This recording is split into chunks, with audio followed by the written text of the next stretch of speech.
Siap gerak. Mulai.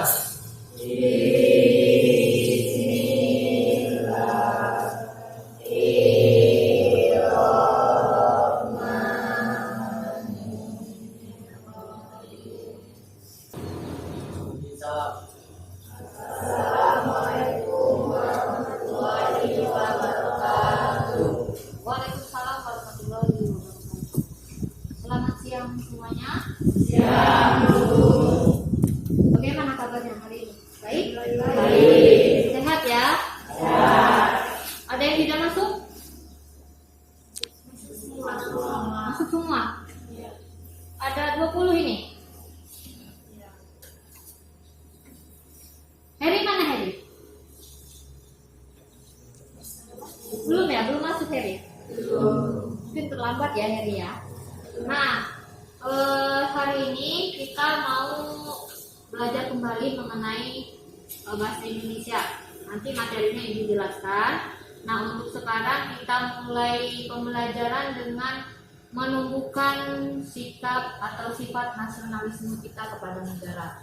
Untuk itu kita menyanyikan lagu Bagimu Negeri bersama-sama. Ayo kita berdiri dan nyanyi bersama-sama.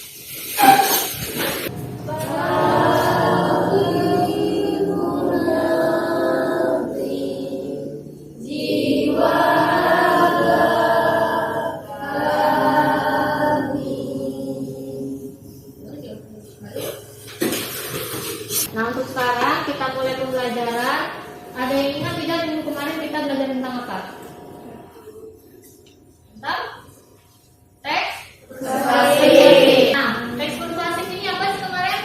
Teks mengenai bujukan ya. Di dalam teks persuasif itu ada kalimat bujukannya. Nah, pernah lihat tidak di kehidupan sehari-hari kalian tentang teks persuasif ini? Biasanya lihat di mana? Di poster, terus di iklan ya. Namun yang dibahas untuk hari ini adalah struktur dan kaidah kebahasanya. Jadi nanti kita belajar lebih dalam mengenai struktur dan kaidah kebahasanya. Kita memulai bagi kelompok. Sekarang kelompoknya terdiri dari 5 kelompok, berarti maksimal satu kelompok 4 orang. Sebelum mulai materi kita pretend dulu atau menguji pengetahuan awal kalian tentang pembelajaran hari ini. Yang pertama, pengertian teks persuasif. Jenis-jenis teks persuasif. Nah, di sini Ibu akan jelaskan ada 4: persuasi politik, persuasi pendidikan, persuasi advertensi, dan propaganda. Ini sudah kita bahas juga kemarin. Ada yang kira-kira tidak paham? Contohnya, masih ingat semua ya? Siapa yang belum paham? Yuk, ditanyakan. Yang bagian mana Putri? Persuasif propaganda. Nah, seperti yang kita sudah bahas kemarin, persuasif propaganda itu adalah persuasif yang pendapatnya berdasarkan pemikiran si penulis itu tersendiri. Dia cenderung memaksakan untuk orang yang membaca ini agar ikut pendapat dia. Kita ke struktur. Nah, di sini ada 4 struktur. Yang pertama ada pengenalan isu, rangkaian argumen, pernyataan ajakan, dan penjelasan gagasan kembali. Kita lanjut ke kaidah kebahasaan. Kaidah kebahasaan ada kata teknis, kemudian kalimat pendapat, kalimat fakta, konjungsi kausalitas, dan kata kerja mental. Kemudian selanjutnya, contohnya, contoh analisisnya mengenai langkah. Yang pertama, dijelaskan terlebih dahulu sampai itu apa? Ya, itu dan masuknya ke struktur apa kalau seperti itu? Pengenalan isu. Nah, yang kedua yang berwarna hijau ini isinya apa? Rangkaian argumen. Kenapa dia disebut rangkaian argumen? Karena berisi fakta dan pendapat dari si penulisnya. Kemudian yang ungu itu baru inti dari teks persuasif, yaitu kalimat ajakannya yang bersifat membujuk seperti itu ya. Yang terakhir ada kembali. Sampai di sini ada pertanyaan?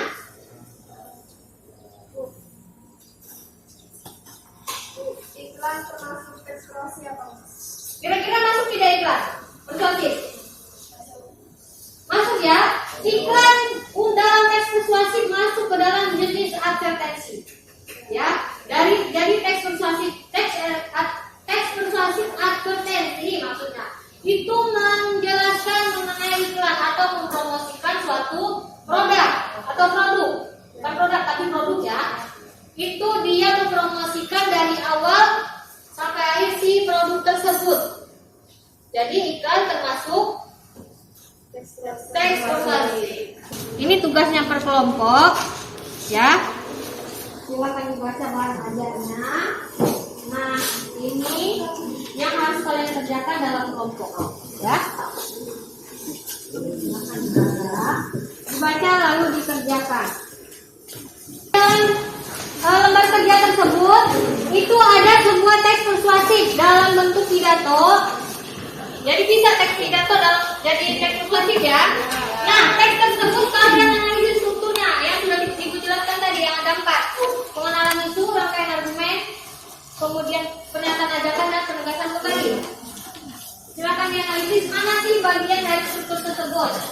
Kemudian dari teks itu juga silakan dianalisis atau dibahas kaidah bahasanya seperti kata kerja mental, kata teknis dan lain sebagainya. Ya. Kemudian yang terakhir itu ada mengenai permasalahan yang aktual. Silakan kalian cari sebanyak-banyaknya permasalahan yang bisa dijadikan teks persuasif yang lagi hangat-hangatnya. Beberapa saja judulnya boleh. Ada yang masih bingung?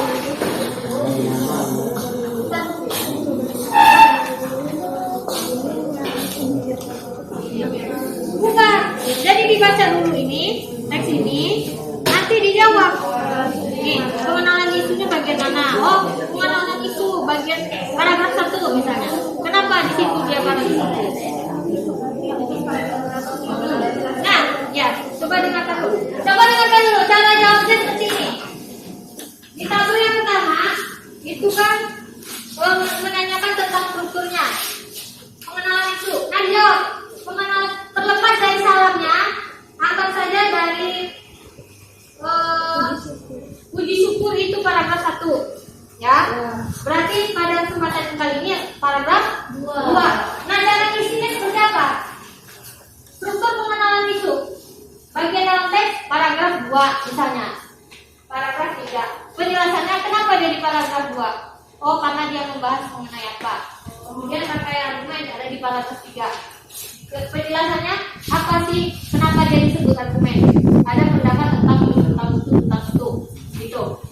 Nah, pernyataan ajakannya misalnya di paragraf 5. Kenapa penjelasannya? Karena di sana ada kalimat mengajak mengenai ini itu. Gitu. Paham ya? Nah, untuk yang kedua, ini mengenai kaidah bahasaan. Cari di dalam teks tersebut. Nah, baru dituliskan. Misalnya, penggunaan pernyataan yang bersifat bujukan atau ajakan. Mana kalimatnya? Ditulis kalimatnya. Seperti itu. Paham tidak? Paham ya? Baru yang terakhir mengenai judul apa saja yang bisa diambil.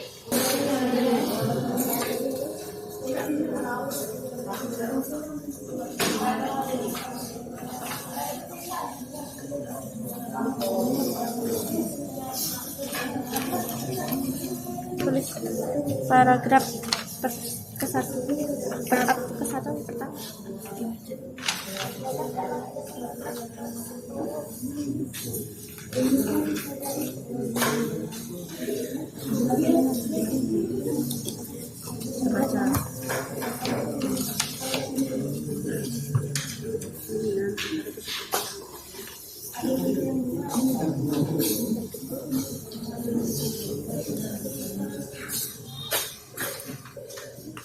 Sudah ya?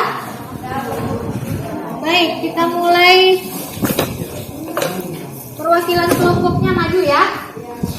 Yang pertama, kelompoknya Putri silakan maju. Ayo silakan maju. Ayo teman-teman disimak ya. Disimak penampilan kelompok hasil kelompok Putri dan teman-temannya. Disimak dan dikomentari apabila ada kekurangan yang menurut kalian tidak sesuai. Ya, silakan Putri. Berdasarkan analisis yang kami lakukan,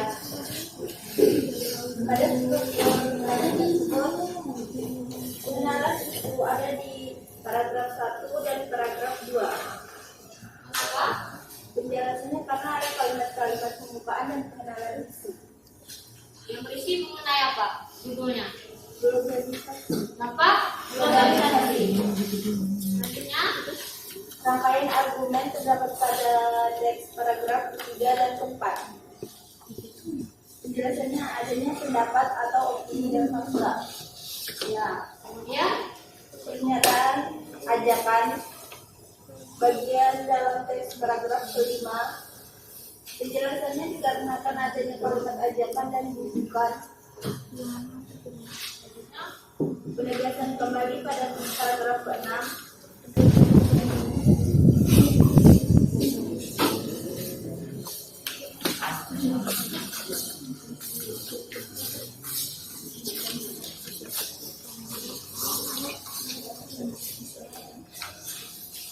Assalamualaikum warahmatullahi wabarakatuh.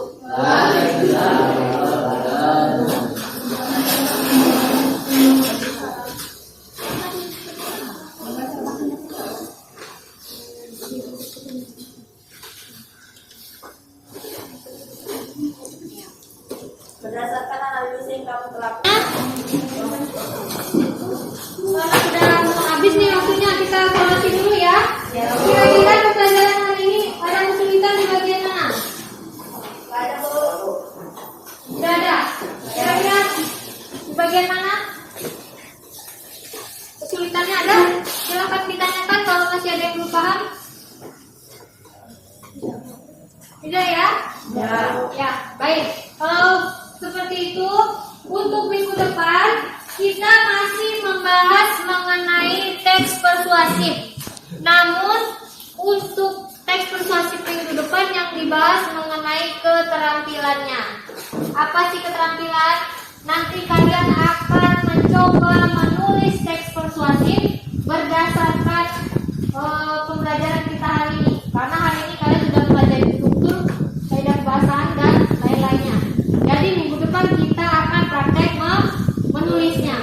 Nah, untuk minggu depan masih berkelompok, tapi kelompoknya bukan orang lagi, hanya 2 orang. Ya, satu kelompok 2 orang. Nanti 2 orang ini yang bekerja sama menulis teks persuasif tersebut. Ya. Selanjutnya,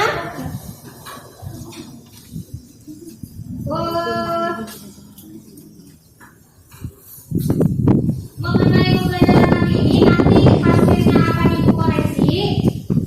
Hasil pembelajarannya, sekiranya nanti ada nilai yang kurang, kita akan mengadakan remedial. Apa sih remedialnya? Remedialnya masih seperti yang tadi, namun soalnya akan ibu ubah. Ya? Baik. Untuk hari ini kita sekiankan. Nanti kita mengerjakan soal yang sama seperti di awal, ya. Soal prosesnya nanti boleh diambil sama ibu. Nah, untuk hari ini cukup sekian terlebih dahulu ya. Nah, jangan lupa minggu depan kita belajar kembali mengenai teks persuasif keterampilannya. Ya, sekian hari ini. Jangan lupa belajar di rumah, istirahat, jangan kemana-mana karena takutnya kita terdampak virus yang tidak kita inginkan ya. Ya, kalau kita pulang langsung pulang, jangan main atau mampir kemana-mana. Ya, sekian hari ini Bu cukupkan. Terima kasih sudah datang. Wassalamualaikum warahmatullahi wabarakatuh.